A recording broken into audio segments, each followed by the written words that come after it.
welcome to a special edition of the End Zone from the Paycom Center. Along with Josh Callaway, I am Colby Daniels. Tonight, it's Game 5 of the Western Conference semifinals, the Oklahoma City Thunder and the Denver Nuggets, a series that's now tied at 2 games apiece following the Thunder's ugly but gritty Game 4 win, which makes this a massive game tonight, Josh, because in the history of the NBA playoffs, Game 5 winners in a 2-2 series go on to win the series 82% of the time. It puts a giant magnifying glass on this specific matchup. Yeah, for my money, the biggest Oklahoma City Thunder game since 2016, maybe certainly the biggest Thunder game of this iteration and this era of Thunder basketball for SGA, J-Dub, Chet, and all these guys. You can feel it. The kind of energy is already building up in this place. Massive night coming up here tonight at the Paycom Center. It's going to be an electric atmosphere. It is going to be jam-packed full of Thunder fans. And speaking of Thunder fans, our own David Chazanov is with some super fans that you might recognize. David. Yeah, Colby and Josh, we're giving you a behind-the-scenes look tonight. We're not at Thunder Up in the Park. Instead, we're with the super fans getting ready for the game. I'm joined now by Garrett Haviland, who you may know behind the free throw line as Thundor. Garrett, thank you so much for joining us and inviting us in. Tell me about your get-up tonight. Well, you know, I'm just going to honor the shirts that are out there. I'm going a little bit of a grid pattern this evening to kind of match with what the shirts got on in the arena. And I'm just getting ready here with Derek and Nazi, Brickman and Thunder Princess. And I'm just getting ready to roll, baby. Let's get that dub. Hey, that's right, Thunder Up. So what made you, inspired to become Thundor 17 years ago? Well, that's a shout out to the godfather, as we call him, Eric Roth, when he worked at Love's. We're all part of the Love's Ultimate Thunder Fan competition that started in the first season. We all kind of competed against each other, came up with the Thundor idea off of a knockoff Nacho Libre costume from the mall. And then I decided to start ripping my shirt off, belly painting, doing more and more to distract the free throw shooters. 17 years later, here we are. I love it. And what has been your most favorite part about getting to do this year after year, game after game? Oh, man, it's just living out a childhood memory or like a dream. When I was a childhood, I was watching ESPN, saw Sports Center, saw a kid make a half-court shot, was like, man, I wonder if I could ever do something so cool and be on ESPN. Eventually I got there. The way I got there, I would have never expected. So, be careful when you dream, kids. You never know what's going to come true.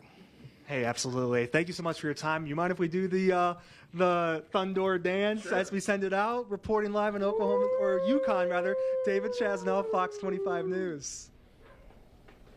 Thanks, David. Sounds like they are excited for tonight's matchup. I would assume that the Thunder are going to give them a lot of things to cheer about tonight, or at least in a 2-2 series, you expect you're going to get the very best. I think the thing that stands out to me, Josh, at this juncture of the series is the Thunder's depth, right? Going into this postseason run, I think the number one checkmark that you would give OKC over most of their competition was the depth, and especially in Game 4, that really started to pay off. You would imagine if this thing does go all the way to 7 games or just the next 2, the depth is really going to be a big part of their success in this series, but the series beyond.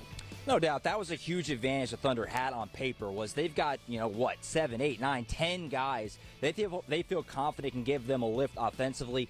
Denver does not have that, and you saw that in Game 4. Outside of Nikola Jokic, Russell Westbrook had a rough night off the bench. Michael Porter Jr. wasn't able to do anywhere close to what he did in Game 3. If you can slow down Nikola Jokic, which the Thunder have done as good of a job as you can against, arguably the best player in the world, the rest of those Nuggets players don't maybe have the firepower to overcome and to knock you off. You saw that in Game 4. That'll be another key again tonight, certainly. There have been multiple times in this series where I think we look at Denver having gone 7 games in the previous series and thought they look like they're wearing down a little bit. Now, to their credit, when the Thunder have left the door open, they've capitalized on those moments. They weren't able to capitalize in Game 4. Alex Caruso has been insane this entire playoff run in both series, but I think in Game 4 we saw Wiggins and Kasem Wallace step up big. Again, I think as Denver continues in this series and uses limited bodies, the Thunder's depth and those guys that come off the bench when all the Denver players are tired are going to have big moments, especially in the third and fourth quarters. No doubt. And the luxury that the Thunder have had in the fact that in Game 4,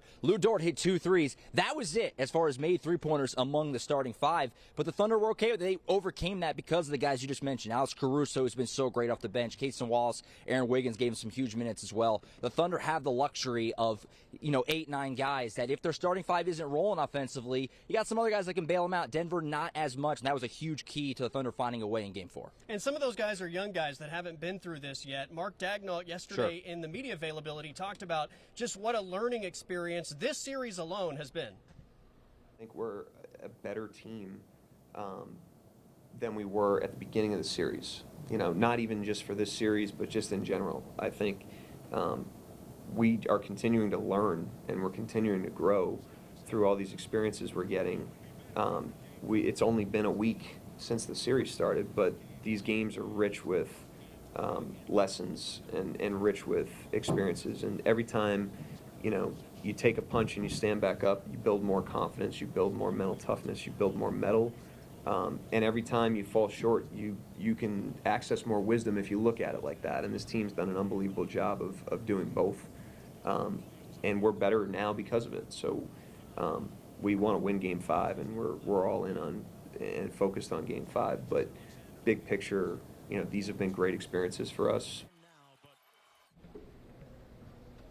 Josh, I think two things come to mind when I hear him talking there. Number one is you get in clutch time right, and the Thunder failed in Game 1. They failed in Game 3. You always hear it in sports. You have to learn how to win, right? Especially in the postseason. You can win in the regular season. Postseason, closing out a postseason game is a completely different animal, so you have to learn how to win. But also, I've heard people say adversity is a privilege. Yeah. And not everybody looks at it that way, right? Some people look at adversity as like this mountain that you can't overcome. You get to learn through your failures how to overcome adversity, and that's something the Thunder have been able to do in Games 1 and 3.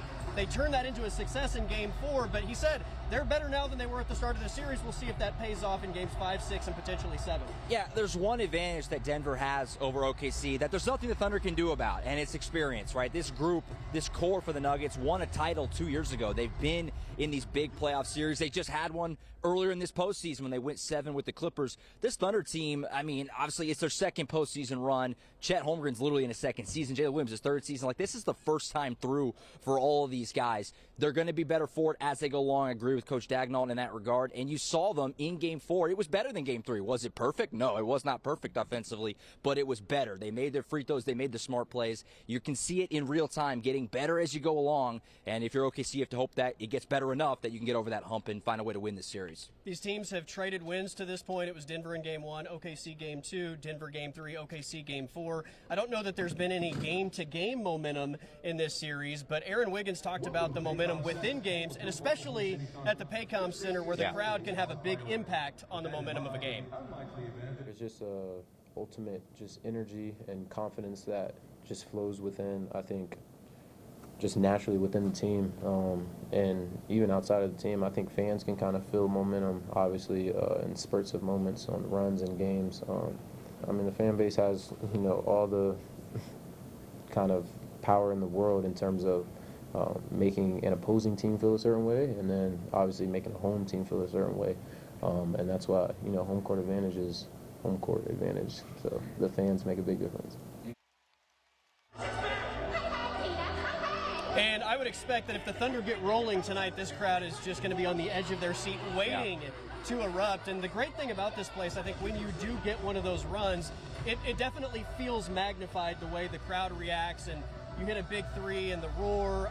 I have seen playoff games in pretty much every arena in the NBA, and this is a very special one that absolutely can build upon the momentum that the players are putting out there. No doubt. You saw that in Game 2, and that's why I feel like a good start tonight is a huge key for Oklahoma City to get this crowd rolling, and everyone kind of feeds off it. They start to get out in transition.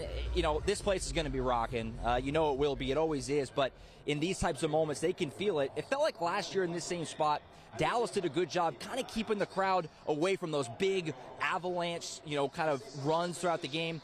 Finding a way to get at least one or two of those tonight will be huge for the Thunder. Absolutely. And probably the Kickstarter of all that will be Shai Gilgeous-Alexander. A lot of speculation coming into this series that the MVP would be awarded at some point in the series. The two front runners, Shai Gilgeous-Alexander and Nikola Jokic, are participating in this series.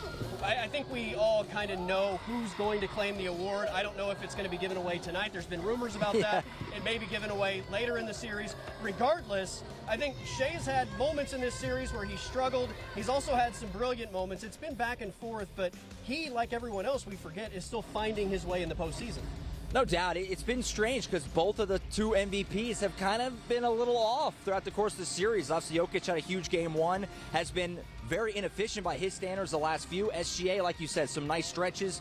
you know, like you said, figuring it out as he goes as the number one option when the opposing team is trying to take him out. They're the key. You know, everyone's focusing on SGA. You saw it come around a little bit in Game 4. I think he'll take another step forward tonight back in front of the home crowd. Maybe he'll get his MVP, maybe not, but it's coming in due time. He'll play well tonight, in my imagination. It does still feel like he's looking for that maybe signature playoff moment. No doubt. That hasn't taken place yet, whether that's a big shot or a big sequence in clutch time of a game. It hasn't happened yet, but maybe that happens soon. He has outperformed the Joker in this series overall, even though both have had good moments and bad moments. Jokic had the incredible Game 1, but obviously in Games 2, 3, and 4, he's not been nearly as strong as he was early.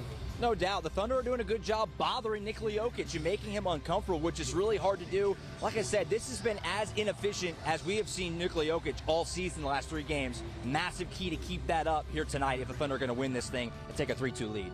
Along with Josh Calloway, I'm Colby Daniels from the Paycom Center. We'll have more a little bit later in the show, but we're going to take a time out, and it's news and headlines coming up next. Together, we are.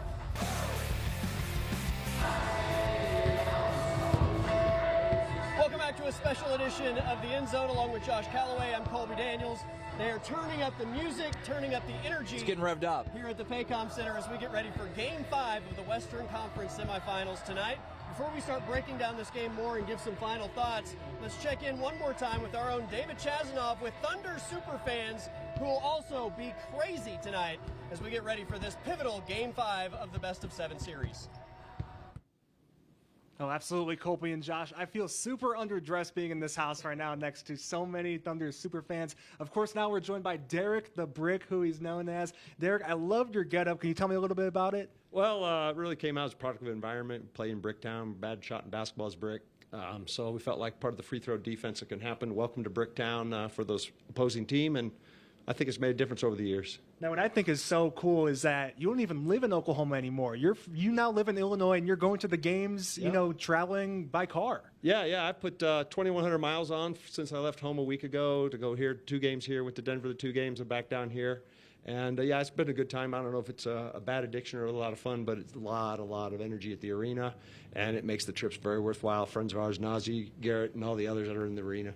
And unfortunately, you had an incident recently that fractured your fibula, but you're still going to the game. That's not getting in the way of your Thunder spirit. No, we took every minute in Denver. I went across the mountains and raced in Grand Junction, broke my leg, and I'm still out here. Just a small fracture, but I'll make it. Well, hey, we hope the Thunder win for you tonight, and for all of you guys, we'll send it back to you guys. Reporting live at UConn, David Chazanoff, Fox 25 News. Thanks, David. Sounds like they are juiced up for game number 5. Those 2 guys, I think, have a pass to not wear the T-shirt, right? I mean, that's the slogan is wear the T-shirt. Those 2 guys get a pass. Everybody else, put the T-shirt on, and we've got a sneak peek at the striped the white one, T-shirt, the white version. The blue one is just the opposite of that, but a striped Paycom Center, Josh, which I think is an awesome look. I love it. It might be my favorite. The whiteout is a special place in my heart. It feels like a classic, but the striped is top tier. I know there after Game 1 there were some comments about the black shirts, and then they did it again in game number 2. Yeah, like it's fun regardless of what color. The stripe is always cool just because it always plays. It contrasts a little bit. Yeah. But either way, this place is going to be absolutely bananas. All right, I guess final thoughts on tonight's matchup and what you see from the Thunder to be successful again in series that are tied 2-2. The Game 5 winner goes on to win the series 82% of the time. Yeah, like I said earlier, biggest game in this iteration of the Thunder for SGA, Chet, J-Dub. Few quick keys for me. Good start, get the crowd into it. If you can bother Jokic again, find a way to do it. Easier said than done, but they've done a great job. Keep it up. And then the big men, a little more offensively. Chet Holmgren didn't make a 3, kind of has been a little off on his offensive game. And Ihart, that floater, which is so money, has been a little off. Get those guys a little more involved offensively. You'll be in good shape. I think they're in good shape anyway. I know a lot of adjustments are being called for on social media and the fans. This series could easily be 4-0 and be over no doubt. With a play or 2 difference in Games 1 and Game 3. Keep the physicality with Jokic. I think the depth continues to play a factor. You hope that you get some version of SGA, J-Dub, and Chet all playing well in the same game. That'd be nice. If that happens, I think you're looking at success for the Oklahoma City Thunder. All right, that's it for us. Along with Josh Calloway, I'm Colby Daniels. Game 5 from the Paycom Center tonight at 8:30.